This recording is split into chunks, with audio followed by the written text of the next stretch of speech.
Welcome into the Dynasty BS show. This is our first ever episode, so cheers, everybody. I would like to welcome the man, the myth, the legend, Mr. Carl Smitty Smith on the mic.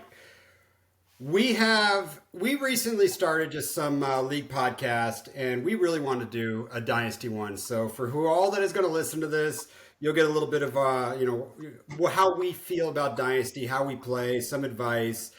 We just want to have some fun, take about 20, maybe 30 minutes or so, talk a little bit about things. So Smitty, how you doing, man? How was week one for you? Well, I was one of the lucky few to start DeAndre Swift, so I'm feeling great. How are Well, you? that's week two, bro. I want to recap week one. Oh, week one. We'll get to your winning week two on Friday. We're recording this Friday, September 15th. So let me hear week one, though. What were your Okay, thoughts on week one? week one was not the best. Not the best for me. Yeah, so I know how you did in your redrafts, but how'd you do in some of your dynasty leagues? Most of them took a loss. Most of them took a loss. A lot of rustiness around the board.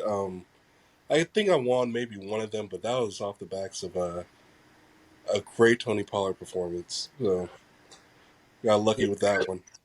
Yeah, no, he looked good. I had a mixed bag of tricks with my dynasty. You know, some of my newer squads I just set up. I kind of did a punt first year on those, so I expect to take some losses. Had some of my older squads, do some wins, but that was a wild week one. Just in general, redraft, dynasty, DFS, however you play it.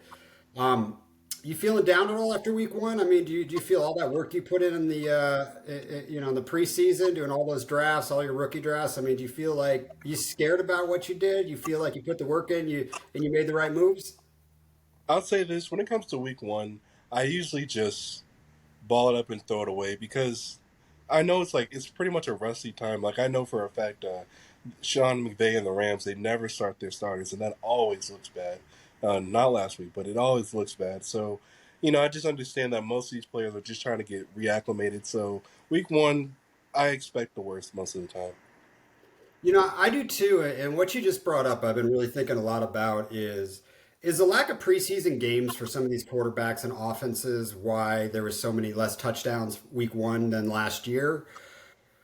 Or is the NFL changing and decided to run the football more this year? And, I was joking around some of that Slack channel that we had where all we heard about was the Dallas Cowboys. All offseason, they're going to run the football. They're going to run the football. They don't want to leave their defense out there.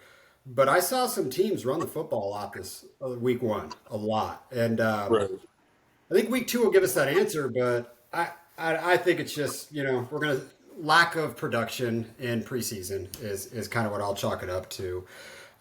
So we appreciate everyone's going to listen to this. We don't want to script this. This is going to be kind of more of a conversation that we have. So if anyone wants us to talk about anything when we post this, just shoot me a message and we'll chat about it. But I think one of the best conversations to get going from a dynasty perspective is what is your process? We all start this game and we all have no idea what we're doing when we first get in our when we first start doing dynasty. We all make mistakes. Usually at that second, third, or fourth year, we start having a process. What is your process right now, Smitty? Do you have one? Are you learning a different process? Are you pivoting from what you've done in years past? Tell me a little bit about your thoughts and process around how you're doing roster construction from a dynasty standpoint. To be very honest with you, I'm now starting to look at Dynasty differently to where I actually don't have a developed process just yet. I'm trying to learn a lot of things, and hopefully soon, maybe by the end of this year, I'll have something sound where I can just move with going forward. But at the moment, I do not have a process. Yeah, and I think the good part about this podcast is we're going to become better, and we're also going to create our processes as we go because I am a process player in Dynasty. I mean, me and you, we talk about this just over and over and over. But the problem with being a process player for me is I tend to, I want to be as player agnostic as I possibly can, but then I still let my heart get into some areas of these dynasty squads. And that's really what I'm trying to pivot against in dynasty is I just got to take my heart out of it. I'm 90% player agnostic.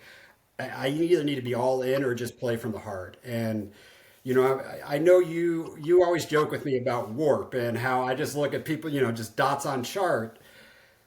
Are you getting player agnostic at all? And let me ask this question a little bit better for you because I'm in a dark place where it changes how you're going to watch football, how you want to play fantasy football. It's going to take that I made my call on that, and that's where that 10% is hard for me. So, tell me, are you do you want to go that direction, or do you want to play from the heart still, Smitty?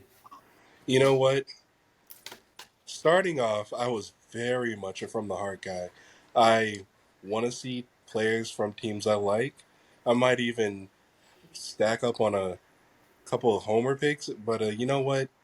I have quickly learned, and I mean quickly learned, that is not the way to go if you truly want to win this. So, yes, it is extremely difficult, especially for me who just cannot help but to play from his heart. But being player agnostic is truly the way to go, especially in Dynasty. I agree. Especially.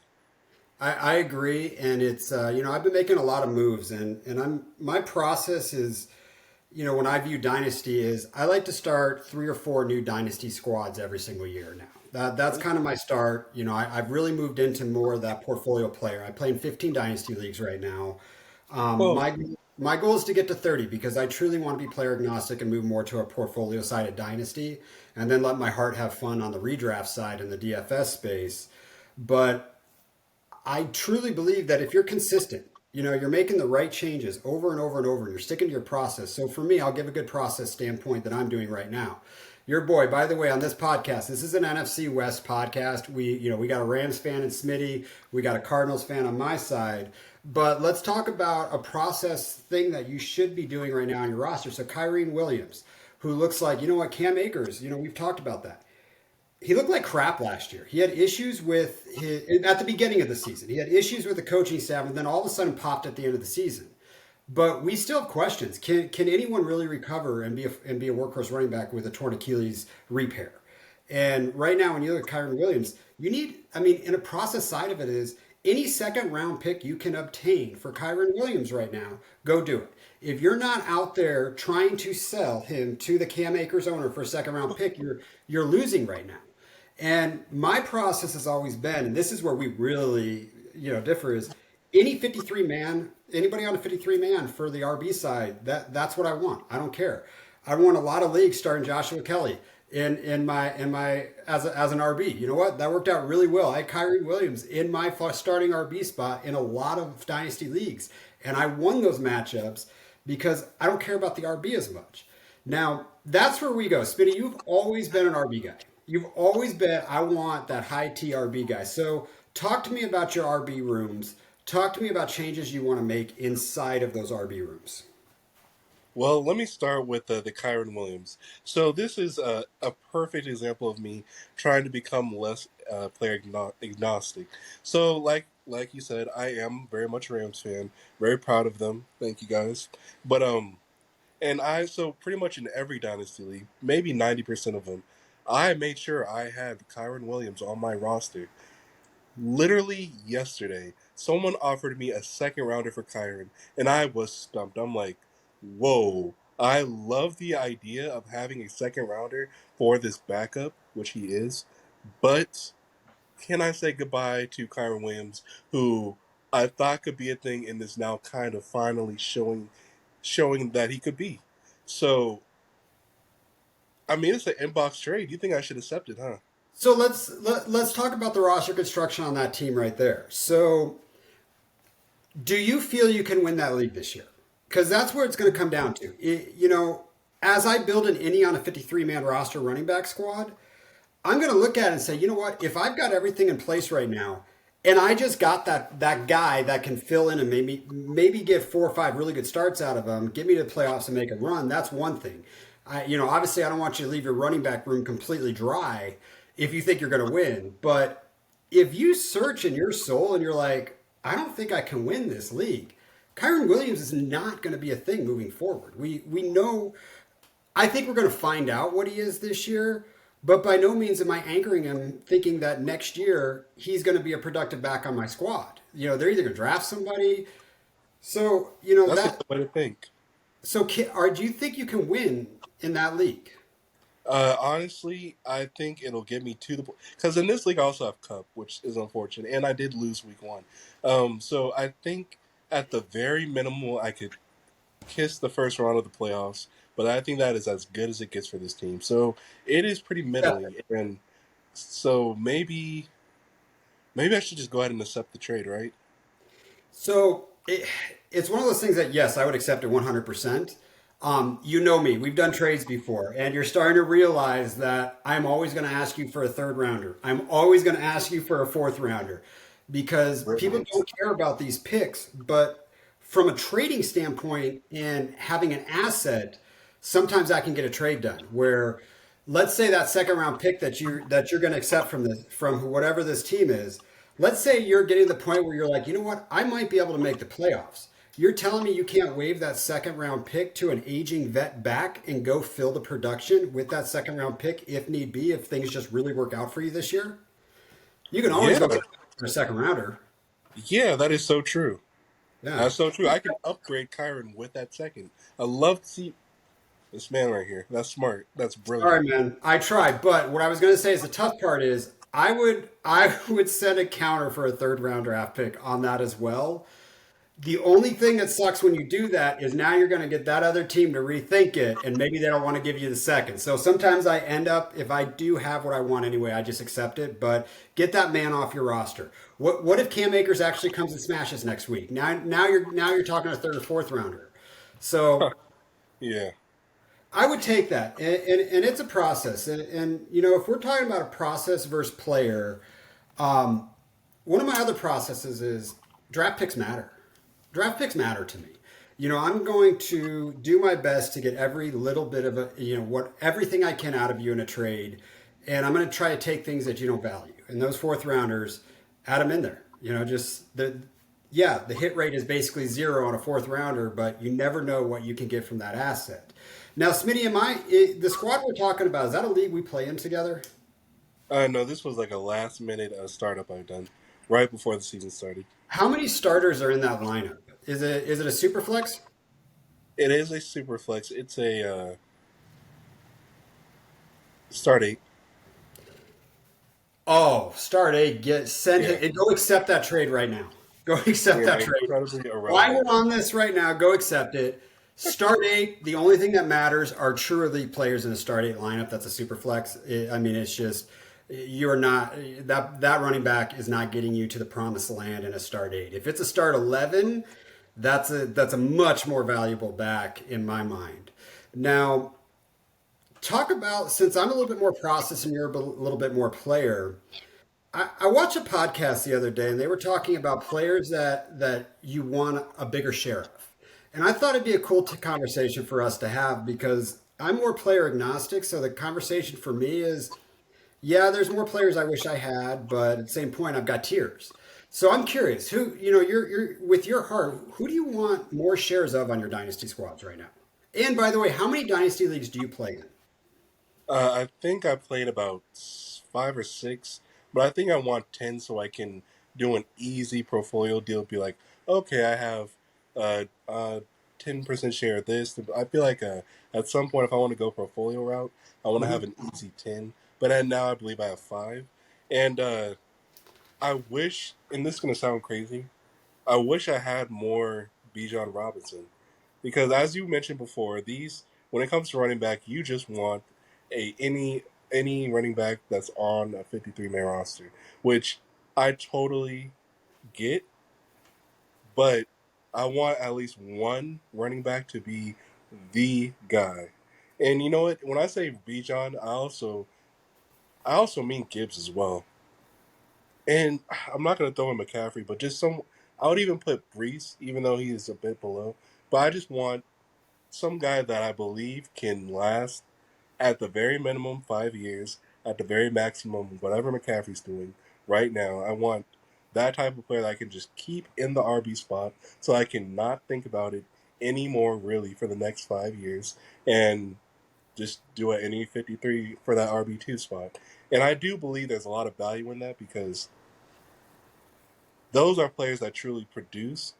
And then wide receivers, there's so many of them, so many good ones. I feel like I can load up on that in any way, but that truly elite running back is hard to come by, especially when they're young. So I do wish I had more of the Bijans, more of the Gibbs, even more of the Breezes, just so I can fill every RB1 spot with the guy that I don't have to think about until injury. Yeah, me being, I mean, I'm just searching for running backs every single week in Dynasty. It's just like, all right, who's going to get 10 touches? Like, I don't care. I'm going to get my elite quarterbacks first and foremost, anchor it with that. I'm going to go find those running quarterbacks. But the problem is I want more Gibbs. I want more Bijan. But the problem is they're not going to be on my roster too much longer, even if they're on there, because I'm going to process trade them. I know I'm going to do that because you had mentioned something. You just said something that I don't think will ever be accurate again in the NFL. Where you said you want a minimum of 5 years from a running back. I don't think that we can. Even Bijan Robinson right now, who we think is the number one running back, and in Dynasty, I would say is the RB1. Why is he not going to have someone else step in that backfield? I mean, he already has somebody else there that's pretty good. I mean, there's always going to be someone else, and that value is going to change. Look at a guy like the JT up in Indianapolis. I Hmm. mean, where is his value gone in the last? I mean, hell, the last 3 months. But just think about 24 months ago, 12 months ago.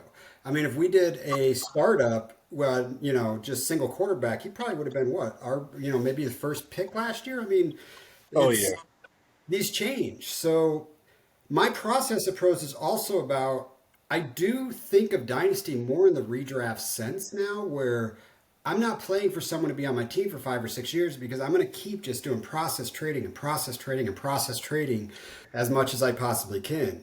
And my style is so funny. I laugh at all the trades that come through to me because everybody thinks I want a running back. It's everyone looks at my squad like, oh, this guy needs a running back, and I keep getting all these trades in for running backs, and I just I don't need them. I will catch you mid-season if I need that running back, but I'm not trade like I don't care right now. It's my quarterbacks and wide receivers are going to anchor until I think I'm going to win. So Bijan Gibbs, yes. I mean, if I have to hold RBs, that's who I'm holding.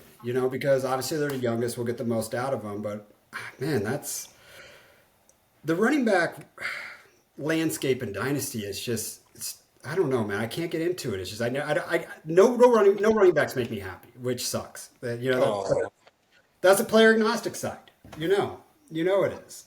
yeah. Now you asked me a question, and I want to talk about Tony Pollard a little bit. Now, what is your thoughts on Tony Pollard here, Smitty? I think he is a top five back in 2023, and I feel like that value. You have mentioned this on a previous pod that we did. That value definitely needs to be capitalized on, and I fully agree with you. But if I want to contend, if I truly want to contend and kiss the playoffs, or even be successful in the playoffs, I feel like that's a player who I truly need to even make that run.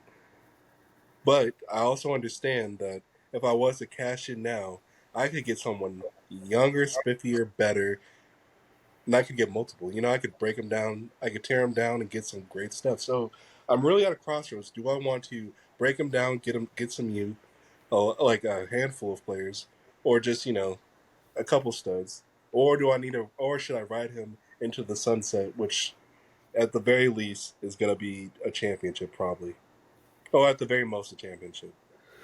Yeah, and I love Tony Pollard. Like I do. I mean, I do. If I'm not player agnostic, I absolutely love him, but I don't like anything about his age.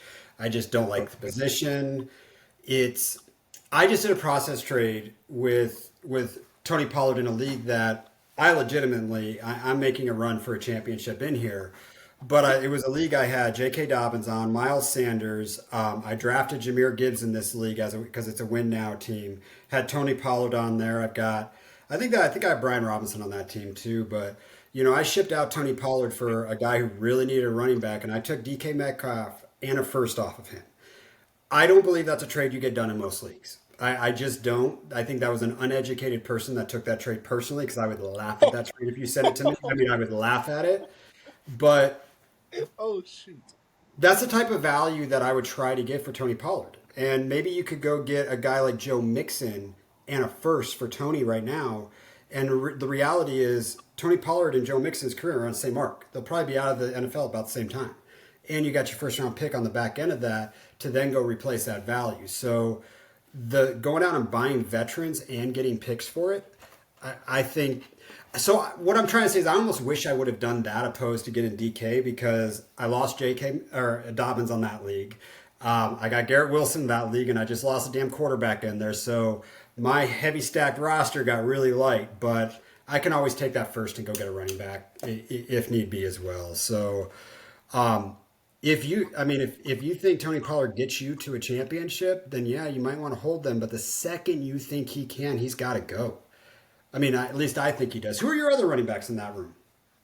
Uh, other running backs in that league, Jameer Gibbs, who, like you said, you also have Jameer, and I feel like he's pretty much good enough. Um, I have the all the Chief running backs, who kind of, in my opinion, the perfect RB2. You can slot any one of them boys in the RB2 slot, you're happy. And also the Miami boys minus A Chain. So I have Mostert, I have Jeff Wilson. I don't know. I just want to collect backfields in that startup. I just miss out on A Chain. So I really do have options outside of Pollard that I'm very pleased with. It's just I know Pollard in this league. There was a lot of off-season trading. There was a lot of big off-season trading, and I was not part of that train. So I feel like I'm. So there's like probably three or four teams that are like pretty stacked in the eyes of projections, and I'm like the one outside of that elite group of teams. So I feel like Pollard is the type of guy that could help me compete with those bigger guys, but it's just at the end of the day, I'm just looking at projections.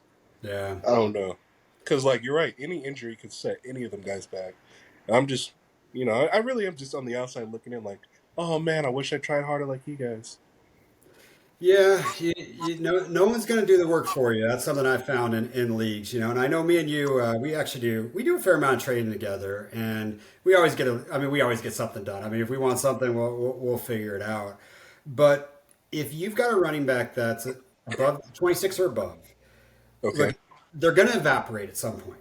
At some point, you're going to look at them on your roster. It just happened to me with J.K. Dobbins. J.K. Dobbins holds zero value forever. He will never come back, and he will never Oh, get any value after that surgery, after that injury. Now, what if that happens to Tony Pollard? That's the only thing. It's just that position, and I'm not saying I'm on the right side of this. That's the point of why we're doing this pod is everyone's got different ideas. I'm going to process it all day, but do you have any first round picks in that league right now? not till 2025. Yeah, you might want to look at getting those picks. You know me, picks matter, picks matter. So there's, me and you, we did a process trade the other day. I do want to talk about this a little bit because I'm super excited that I finally got a sleeper alert that says John Mechie is going to play this week. Yeah, I saw that too. Oh, right. Yeah, I am just excited. I love Alabama wide receivers. I just want to know what does he look like on a field. But you shot me a trade the other day, and you really you really want Marvin Mims on your team. You shot me a trade, send you Marvin Mims, and I took Josh Downs and John Mechie in the trade. And that's just my philosophy is in my mind, those are all second round rookie draft picks. I just want two of them instead of one. Gives me a better probability of hitting on one of them. And if I lose that trade and Marvin Mims ends up being Michael Thomas, I will live with it all day long.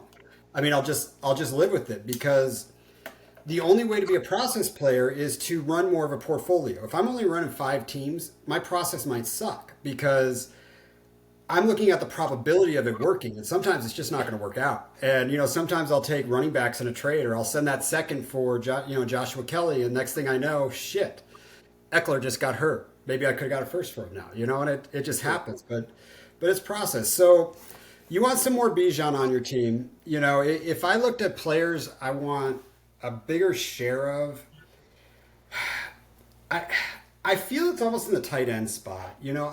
I have just punted tight end on every single roster except for one of my dynasty squads. And I would love some more TJ Hawkinson. I would love some more Travis Kelsey, Mark Andrews. Like I would love to have tight ends that produced.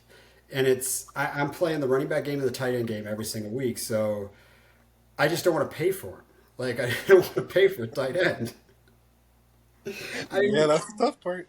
like that. Like I can't stomach it. That's why I probably won't accept a trade if people send it to me unless it's egregious. Now, do you anchor any of your dynasty teams with good tight ends right now? Literally only one, only one, and that same league. So I have Travis Kelsey in that league, and also I feel like it would be a smart, in my opinion, I thought it was a smart move to um, back him up with a young, potentially rising stud in Dalton Kincaid, because I am very terrified of Travis Kelsey falling off a cliff sooner than later. And I would like for the guy who I project to be the next tight end one to be behind him. And those are the only league, that is the one only league where I have, just a potential difference maker and a difference maker at that position. Everywhere else, punted, did not care. If I did happen to draft one in the startup, he's gone, sold him. So yeah, I'm really over that position until something new happens. Yeah, but I'm sure you've got a game plan on that squad that if somewhere you realize this isn't working this year, you're probably going to be sending them to whoever thinks they're going to win, right? Oh yes, yeah, he's gone. If Yeah. that happens, which might. Yeah, and I made some bold predictions in some other podcasts that we've been doing. Um, Look at the wheels will fall off for Travis Kelsey. They will fall off for Derrick Henry. They will fall off for these players. And I think it's Kelsey's year, man. I don't look at his bad This games year. this year. It just something seems like it's gone. You know when something goes too good for too long, and it's just like this can't Yeah, continue. Like I'm just there, and I'm there with Henry too. They're two of the greatest players at their position of all time, and it's just like I want the wheels not to fall off. But as a dynasty manager, I'm like fucking fall off. Please fall off. Get the warp chart better for the tight end position. I can't take this warp chart on tight ends. it is ridiculous. Yeah, it He's is. just so So drastically higher than everyone else. It's crazy. yeah, so let's talk week 2. What are you looking forward to in week 2? I'm looking forward to proper quarterback play. I mean, I hate to say it, but all the quarterbacks that got paid over the offseason was just incredibly disappointing around the league. This year, I mean, this week in particular, I'm looking for proper quarterback play. I want to see some shootouts. I want to see some scoring. I want to see just better than average, better than bad quarterback play. That's the number one thing I'm looking for. I need it to happen, man. I need it to happen. I shot you a text last night right after Jalen Hurts threw that 60-yard bomb to Smith.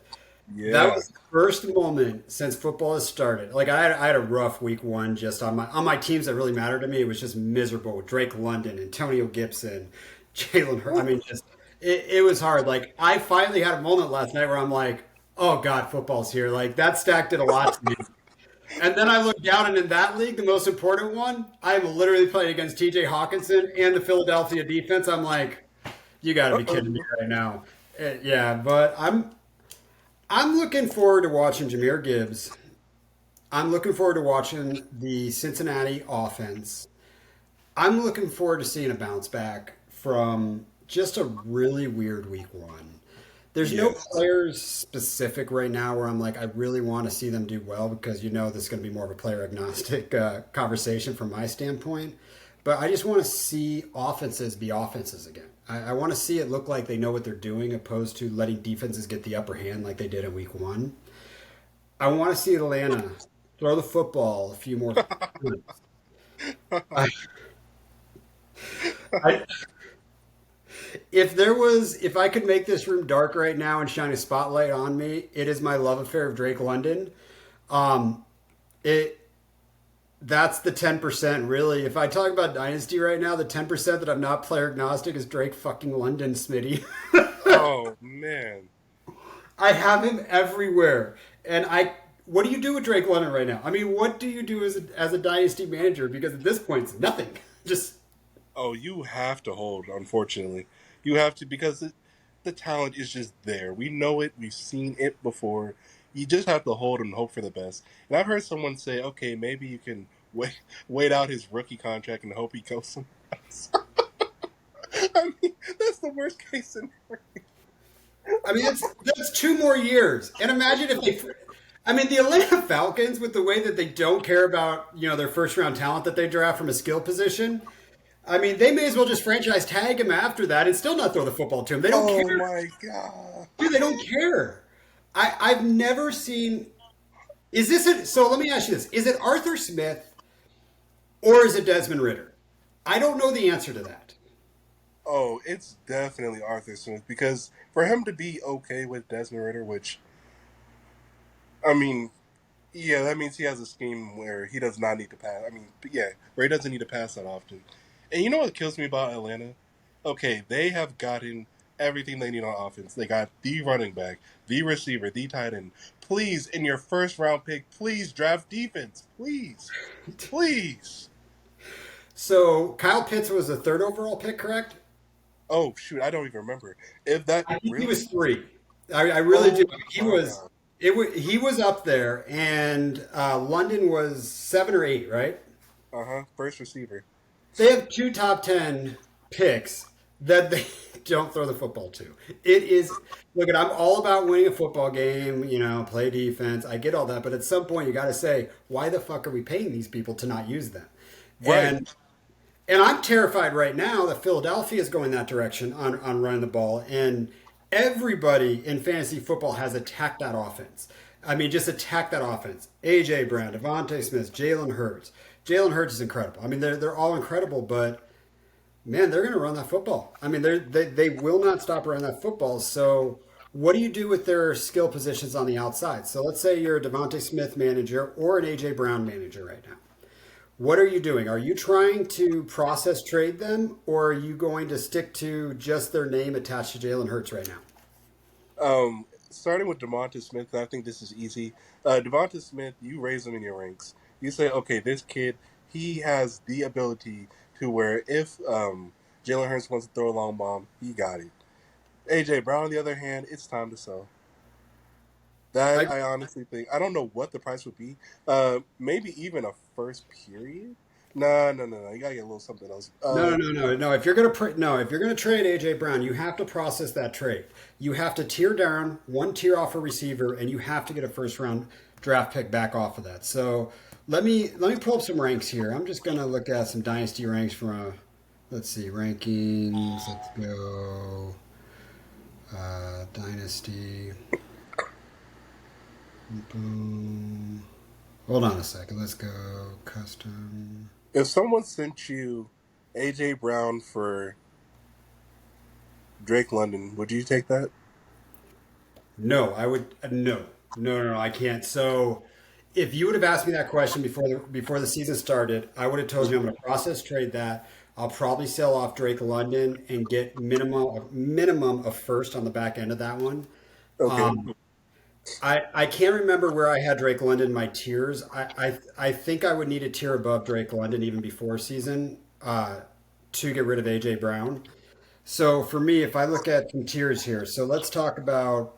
I think the fantasy ballers are literally like the number one podcast. So let's just get. I've got their rankings up here. So AJ Brown, we're sitting at about a 6-ish, on their tier system. Oh So my let's God, six overall. yeah. So let's say you go to That's a so. man. Let's say you go to a manager right now that has Garrett Wilson on their squad. Uh Are huh. you trying to Oh, send them okay. eight? And they're in a win now mode where they've got the skill set to win.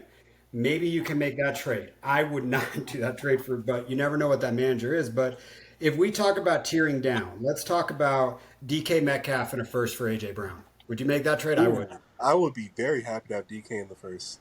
Okay. Very happy. I would cry. Honestly, I would T. take a Hi- shot and just party. T. Higgins in a first. Yep, I'd party. I'd love that. DK Metcalf in a second. Did you take Oh, that? oh. I mean, but I'm just so. I just think AJ Brown's the perfect trade away target to where I would take that. I would, honestly. What about Brandon Ayuk in a first? Because I would also take that trade. Oh, 100%. I would be partying. Okay. You know me. I've been very pro Oh, him. you. So, I mean, that's kind of the tier that we're at. Drake London, I can't.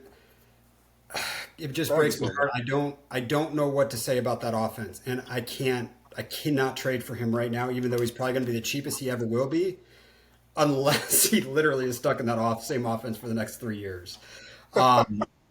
So I'm going to go one more. Would you process trade down? Let's talk about Johan Dotson in a first, Christian Watson in a first, um, Jordan Addison or Flowers in a first. Are you doing those? Because I probably am doing all of that. I'm doing all of that as well, but you have to like when it comes to. I know you're playing agnostic. I do not like AJ Brown. I just do not. So it's very easy. Like you caught me in a hate spot. It's almost. I'm really trying to figure out what I wouldn't take for the guy, and I think yeah. So I would definitely accept all of those for AJ Brown. Please get AJ Brown off my squad for any of those. But But you would have to have a first round pick, right? I mean, I'd want a first yep, round pick.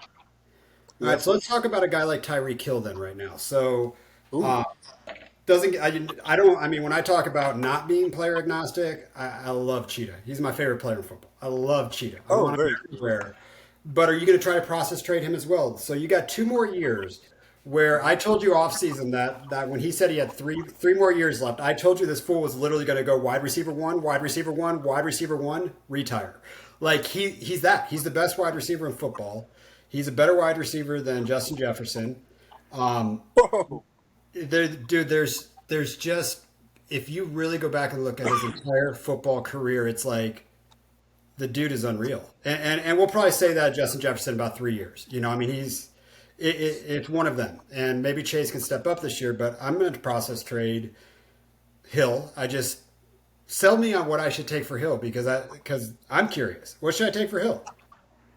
Um, all the players we mentioned plus an extra first.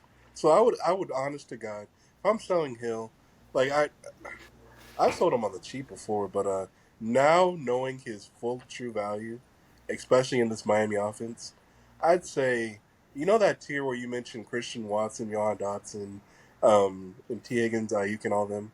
Hmm. I would do those in two first because I know that's like damn near quarterback prices, but you're getting a truly. I mean, remember how I said I want a guy in my running back position I can just put in there and forget about it?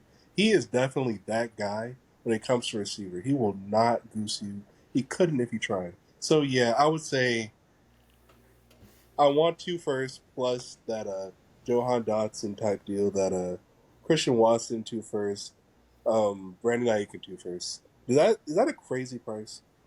No, I don't think it is because if Cheetah stays healthy, which through his career he pops up with little injuries here and there, misses a game or two, but he's stayed relatively healthy and been that top five wide receiver. I'm But he's a so top impressed by three that, by the way. he's a guaranteed top three wide receiver, guaranteed if he stays healthy. I mean, guaranteed. He's got who I love, and we've debated who's the best wide receiver two on a team.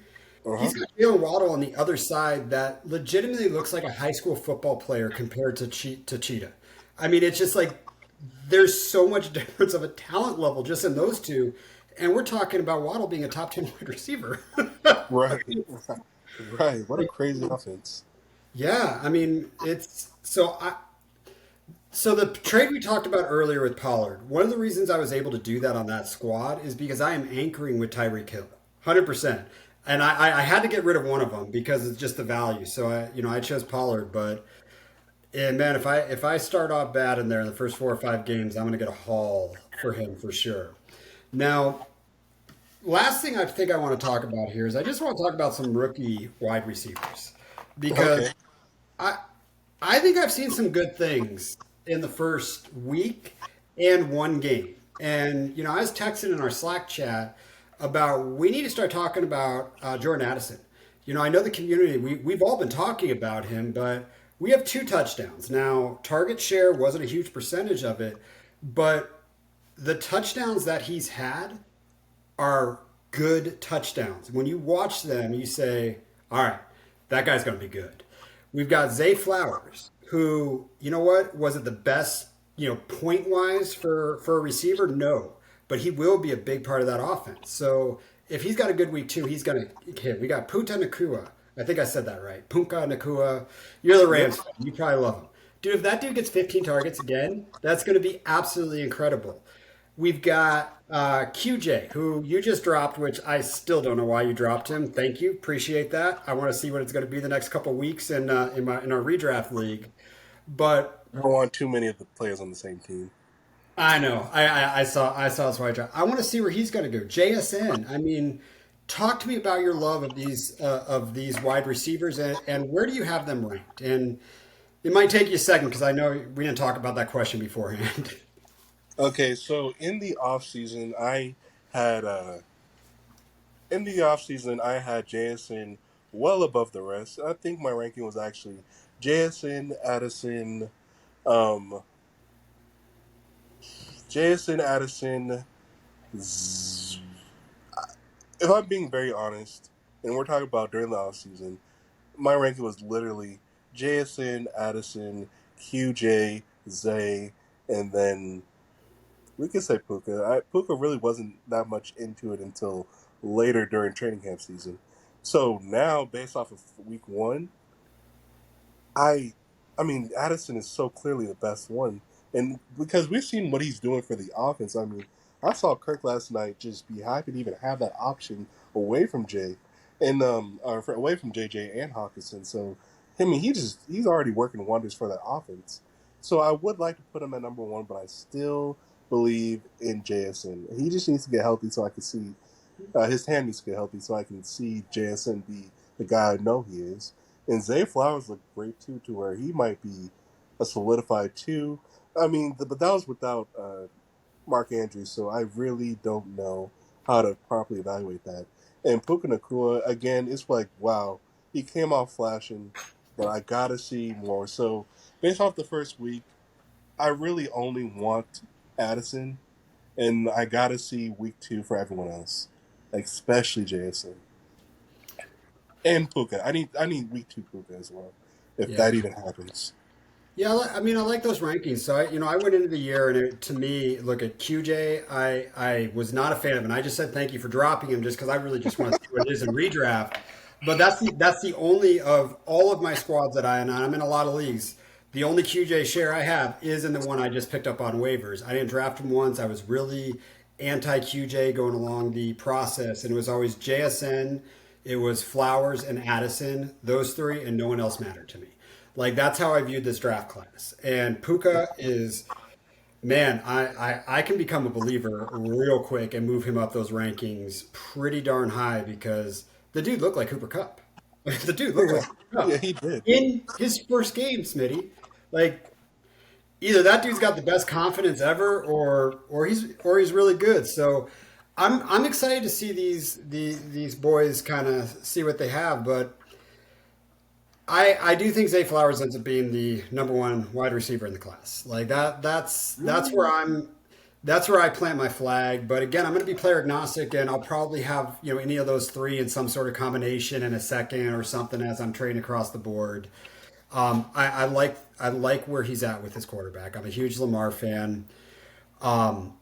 We talked about this yesterday, but we're going to find out real quick if Geno Smith's season last year was the outlier, and now we're getting back to where he normally is. I mean, we're going to find that out real quick, but how does someone go for us laughing about him being a starting quarterback to a top 10 I mean, it just seems like everyone's like he's going to be a QB1, so a top 12 QB this year. And I don't know. I don't know that answer, but I do want to see JSN be the number one. That would be awesome. I love my Ohio State receivers, but anywhere in there.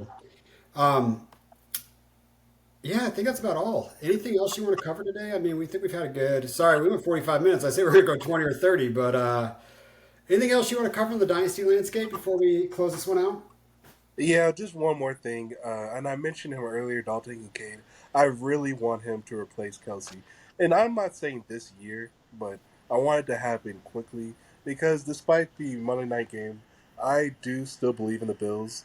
I believe in that offense, and I believe in what Dalton Kincaid can do for Allen. So I just really want to see that the most, more than Bijan, because I know Bijan's gonna ball. I just I want don't to want see to see it. Kincaid be the king. Yeah. I don't want to see it. I don't want to see it. I don't want to see it.